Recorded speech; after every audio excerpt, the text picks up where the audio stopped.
Hello, I'm Toycat, and Donald Trump will officially be president of the United States as of January next year, and there are lots of anxieties all across Europe about this, but the biggest comes from the European Union. This is because Donald Trump has said many times that he will be increasing taxes on any imported goods, and as you all know, raising taxes on an economic transaction generally hurts both people involved. It hurts both the US consumers, who have to buy more expensive things, but it also hurts the producers, and the biggest trade partner of the United States is actually the European Union. And so this has some fun knock-on questions, such as, if you're in the UK, will this lead, will these full-blown Trump tariffs drive Britain back into the arms of Europe? This is what The Guardian suggests, but then The Independent says that actually Trump is going to target the EU over the UK and will give us a preferential trade deal specifically because he wants to see a successful Brexit. So which of these two things is true? How can two different articles produced on the same day here, how can they, in the same week here, how can they have such starkly different messages? That's something I wanted to talk about today, because Donald Trump is doing something which is seemingly unprecedented for a right-wing, at least economically, leader worldwide, and that is putting tariffs in place. And people talk about these as if they are a catastrophe that is world-ending, but the reality is he actually has put tariffs in place before during his last presidency from 2016 to 2020. Do you remember that last presidency he went through? Anyway, the important thing is he went through one of those, but also George Bush did the exact same thing in 2003. So how is it that every right-wing president in the United States is doing the exact opposite of economic orthodoxy, which is to say, doing what Argentina's doing right now, reducing import tariffs, they're actually increasing the time you have to pay it and increasing the threshold because they want you to do business with them. Why is the United States going the exact opposite direction? Let's talk about that today, right after we talk about the key thing, which is, does this actually just hurt US consumers? Because as any business person will tell you when the topic of taxes comes up, if you increase taxes for a firm doing business, they usually pass these on to the consumer. I don't think this takes a genius to work out, but if you have a 5% profit margin and a 10% tax comes in, you literally can't do business anymore without passing on at least some of that cost. But that some of the cost is where this kind of gets messy, because Donald Trump has pledged to drastically increase tariffs on goods. He's clarified that the 10% is the flat rate that is always thrown around. But if we take that, and so if we take that idea, this domestic tax levied on goods as they enter the country, and we apply it to a car with a value of $50,000, therefore has a $5,000 charge. To bring that car into the country, there is a $5,000 US charge you have to pay. And so who pays this? Well, it's the US company, right? The people who import the product. However, the actual burden, because if they just put up prices, then in effect it's the consumer paying it. The economic burden could fall onto the consumer. If cars made in Europe just get 10% more expensive, then US consumers pay 10% more for European cars. That's bad for the end consumer, and it's fine for everyone else. Like, if you're not buying US cars, no matter what the price is, then that's a thing. If the US importing firm absorbs the cost of the tariff, then the producer can pay that price, and it's effectively a way for the US to get extra tax money. However, it's also possible that foreign exporters, say the European car manufacturers, might say that it's worth losing 10% of your margin versus just not selling at all, and so they might reduce their wholesale prices by the value of the tariff, and so in that case, they could sell their cars for like $45,500, and then it would still cost the end consumer $50K. Basically, all three of these scenarios are possible, but it's also possible that it's split. It's possible the car goes down to $49,000, the importing firm loses some of their margin, and the end consumer still pays like $53,000 for a car, right? It's not impossible that all three people share this, and that's why you have to do a lot of analysis to every single good that exists. That's why it's not a very easy thing to talk about, but the simplest way to put it is that because consumption is generally something you do scaling down with income, it's regressive as a tax, I guess we could say. When you earn $100,000 in a year, or $50,000 in a year, you maybe spend like 80% of that on things, whereas if you earn $50 million in a year, you probably don't spend 80% of that on stuff that has tariffs, and so it is a regressive effect. There is going to be a negative effect if every single thing was tariffed, but honestly, not as much you'd expect for a 10% tariff, right? You'd expect almost everything to go up, but actually it's not that huge of an impact for everyone. And so the impact on jobs is the one which might be worth it, because if everyone pays a 4.2% levy, but US jobs go up, that would be great. But the funny thing is, again, there have been steel tariffs done to a dying industry as a way to revitalize it in the US, and here's what it looks like. Steel went slightly up, and then it kind of just went down. There's a really fun thing about this. Steel tariffs were put in place on every single country in the world besides 4. It's a weird list. It's South Korea, Argentina, Australia, and Brazil. Argentina and Brazil got their exemption withdrawn, and according to the Australian Prime Minister, the only reason they got their exemption was because because we do specialty steel and we're military allies and they're in every battle with you. That was enough to convince Trump, which is something that has been clarified again by many world leaders. If you show personal loyalty, he seems to enjoy that. But basically, the entire thing here is you will cost consumers more, you'll cost importing firms and foreign manufacturers more, but you might get some jobs from it, maybe. Is that a worthwhile thing? Well, in the world, most people say no. That's why the Argentinas of the world are saying, yeah, we're not going to do that. That's why no other country significantly proposes these. So why are US presidents going against economic orthodoxy here? And I think the simplest way we could put this is, again, it's not even, why are they doing something that is bad for their base and why are people excited for this? I think it is that populism has kind of morphed a little bit, and economics that are good for the world and good for individual people but take a while to take effect aren't very popular, and we're moving into a world where it's got to be about how can you prove how you're doing your country better than the world. If you were to sign a trade deal that, say, was equally beneficial for you and another side, that might look like you're losing some of the money that you could have extracted from them. In the same way that if you're if you are a company and you have a 10% tax raised on you, you want to ideally make the customer pay all of that. As a country, you want to make other countries pay you as much as possible and for you to pay them as little as possible. And so something that is being brought back that hasn't really been economic orthodoxy for at least 40 years. The last person I heard talk about it was my granddad, who is actually younger than Trump, but it's something that is a very old school of thought, and that idea is that of trade deficit. This is to say that imagine there is a finite amount of money in the world. Every single time you import things, you give up some of your money, and every time you export things, you get money, right? And so this actually is sort of true in countries that have hard currency, or if you're using gold standard or something like that that limits the amount of money in the world. And so this is something that Trump, who is of course someone who's been around for quite some time, is very, very concerned about. During his lifetime, during his time where he's been politically engaged or active or whatever else, you can see that the trade balance has gone from the US more or less trading, importing, exporting the same amounts, to the US giving more and more money to the rest of the world for their goods and services. Again, to an economist, this is fine. You're buying things. Things are worth just as much as money, right? If I have a $10,000 car, that's almost as good as having $10,000. In fact, it's better because I can't drive $10,000 to work. But if you are someone who is seeing the world as a zero-sum game, wait, why do they have my money?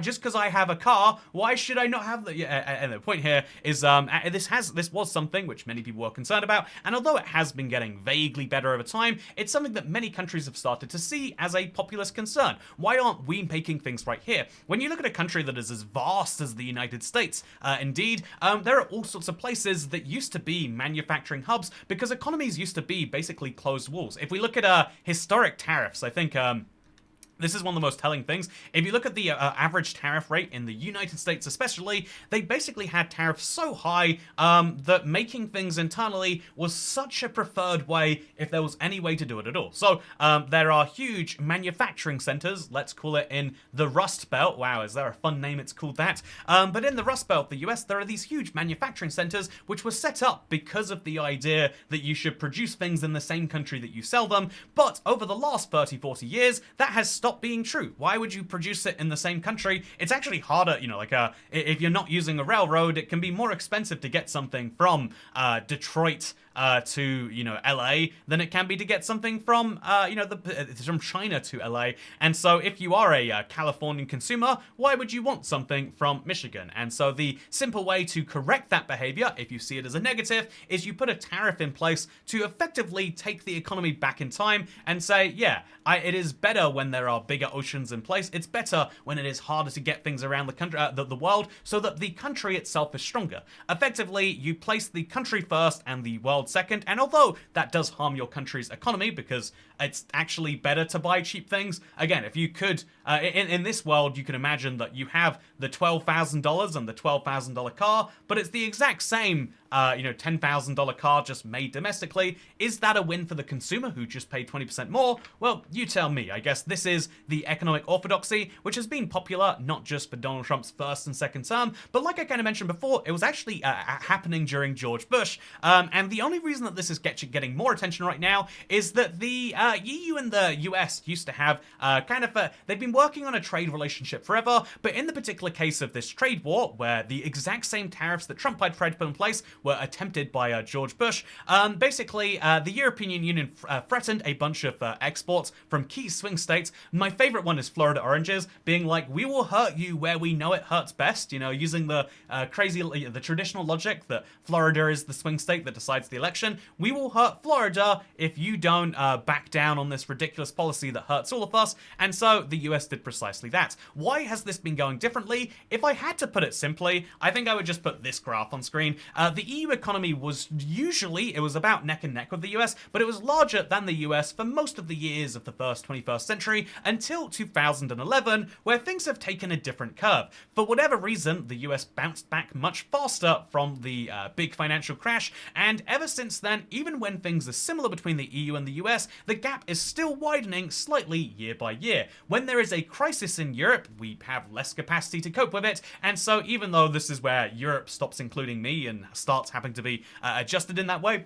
it's still worth mentioning that Europe is growing slower than the US. There are lots of theories about this. Maybe the most common one is even the fact that, like, oh yeah, maybe we're just not having enough of a dynamic economy, not an open enough economy. Maybe we should lower some tariffs, is what people would say here. So why is the US ahead of the game and saying they should raise tariffs? Again, it's basically saying we have the money, we can afford to take the small hit, or you could say actually there's a huge benefit of taking it's not an economic hit that we're taking, it's an economic investment we're making, because if we can make things again, then that would be cheaper, because doesn't it just make sense logically that something produced in Detroit should be cheaper than something produced in China? Or you make a point about national security, and the point is nationalism of the the political type is now taking over our economics, and so I think this then comes back to the question of the EU, and that is to say that even though the UK and the EU are getting closer, is this actually going to matter? And I would say yes, because if you look at the world's largest economies, we can use Russia as an example of one that's like, oh yeah, didn't we have something recently with Russia? Yeah, and until February 2022, Russia was one of the main trade partners of the European Union. How much trade gets happened now? As it turns out, not very much. Why is that the case? It looks like it's dipped substantially, and that's because there is a political reason to hurt both sides economically, and that is why that has happened. So there's now a big war between Europe and Russia, right? Okay, that's fine. There's also a bit of a big war, developing between the US and basically every country in the world right now. So the US is trying to put itself in a little bubble where they're saying anything in the bubble is better. Wait, sorry. If it's anything in the bubble is better, we've got to be very careful about where we draw this. Yeah, if they're saying anything inside the bubble is better and anything outside the bubble is worse, they're effectively saying, yeah, we'll still trade with you, but non-preferential terms. And so you can slowly see that the world is and if the UK left the European Union, you can slowly start to see that the world is moving apart economically, which is a bad thing, it probably goes without saying. And so is this a sign that the UK will move? And if you actually, I guess we should say, really, looking at the rest of the world, are there any countries that are moving together economically? Japan and China keep making little inches. Japan and the US are always on good enough terms. Will that stay with a second Trump presidency? And I would say the most logical countries that should work together closer are like India and China. But fun fact, there are between the UK, between London even alone, and Amsterdam, there's, I think it's 36 daily flights. How many daily flights are there between India and China? I'll give you a fun guess because the answer is 0. There were 539, but since COVID, the number has remained at 0. So they're economies that aren't really doing much with each other right now. So there's effectively a wall over there, whether they like it or not. And so the world is building walls around itself, economic walls to match the political walls. Is that a good thing? Ultimately, for the consumer, no. But are you a consumer or are you a producer? The answer is you're both, and if you work in an industry which is cheaper abroad, you are loving this right now. But to answer the question from the beginning of the video, does this mean the UK is moving closer to the EU? Honestly, probably, but closer is not the same as rejoining. There is a movement in the UK called the Rejoin EU Party, but I think if you were being polite, you would call them a fringe movement without anywhere near the success of leading the EU. And is it going to be a popular enough position to be picked up? No, it looks like it's mostly a way to do some protests, and it would be the fact that one of the first things they get down to here is like, have you considered maybe giving us some money? You could do precisely that, become a supporter right now. And so instead of saying that that is actually likely, I think that you'll see the UK make closer moves to the EU, and once the EU has cooled off of the idea that the UK is just a former member, maybe we can have a close economic relationship. Will that close economic relationship be hurt or harmed? It depends how bad the tariffs do or don't target us. The answer right now as to which goods will be tariffed is we don't know. People like to claim it's on everything, but it obviously won't be on energy. I mean, I say obviously, but who am I to say that? It logically wouldn't be on something like energy, given the other Trump promises. Would it be on the other things that might impact the Trump voter? That's for you to decide, and well, I guess actually it's for Trump to decide. But what you think about it is kind of hard. The only sad thing I want to end today's video on is that we could have had a world where everything was better for everyone, and we could have said we will have strong political borders but still had open trade borders. We could have had the good bit of working with each other without the bits that people don't like, but instead we're moving towards a world where we're like, yeah, ooga booga, if you not from same country as me, I don't want me trade no goods with you because that hurt me. When me give you money, that make me poorer, even if me give me more money to hack it.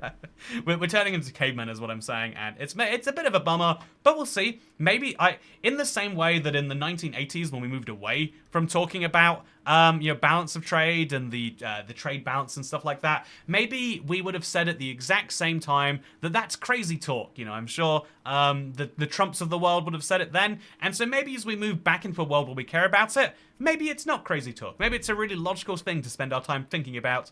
I just don't think so. I think it's ooga booga. Me not like economics, so me do economics that allow people who are voting to feel like they are powerful. And if you want to vote and feel powerful, then make sure to vote on this video by hitting the like button. Thank you for watching. I hope you all enjoyed, and I'll see you from Caveman Economics Part 2, which will never come because this is a geography channel. And we'll talk about some fun country stuff soon. I want to talk about why people don't live where they don't live. It's gonna be a good video. I wanna riff on a very popular category of YouTube video. So look forward to seeing that soon. But for now, goodbye. I could do this all day.